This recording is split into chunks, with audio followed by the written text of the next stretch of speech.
Well, got the machine working again. Cheers. And this is Asti, Spumante, not for everybody's taste, an Italian wine. And if I'm so against membership of the European Union, why should I be drinking Italian wine? Well, because I'm against membership of the European Union, not things European. Italian wine, beautiful. French cheeses, wonderful. Dutch cheeses as well, brilliant. Cheers. But more about the Scottish question, because this thing is banging on, and I've got some stuff here which is of use, because as I've already said, this woman Merkel, who is going to be, I think, in the chair of the European Union for the next 6 months, is determined to go ahead with the EU constitution, and the only real opponents to that may well be the United Kingdom. And her best hope that is in May, in the Scottish election, the Scottish National Party does well enough to form a coalition and tries to enact its policy of an independent Scotland in the EU. That's a tautology. You can't be independent in the EU, but we'll leave that for the moment.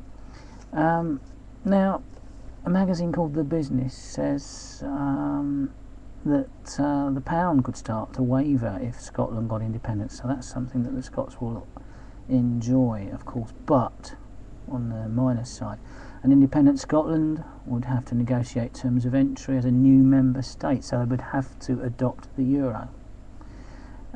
They would have to understand that they would be under the new style European legislation, not the habeas corpus we have in the United Kingdom at the moment, where if you are arrested for a crime, you are presumed innocent until you're proved guilty.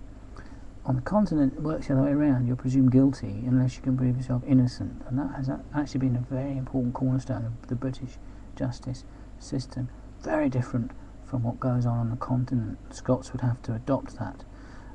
They would leave themselves open to accepting the paramilitary style European gendarmerie, which already exists.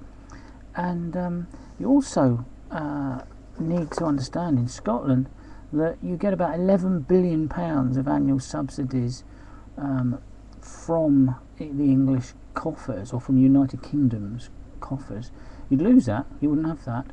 Would it be replaced by Brussels? I don't think so. They would need that money to subsidise all these poorer Eastern European countries that are coming into the EU.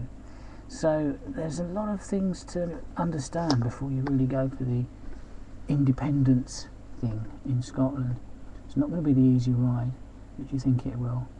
You'll be sucked into the European machine, and it'll be very difficult to extricate yourself, because you see, you will have no act of parliament getting yourself in unless you go in on the terms they want, and once you're in on those terms, very difficult. I know in theory a nation can break free, but a nation can only break free from the EU after it becomes tighter after the next treaty, as long as all the other countries agree. And well, that might not be too easy. So your best bet is to stick with the UK, and for the UK government to repeal the act of Parliament that took us into the EU, the European Communities Act of 1972, I think it is, and then see how you feel about things afterwards. Sorry that was a bit long, but it's been nice to get back. Cheers.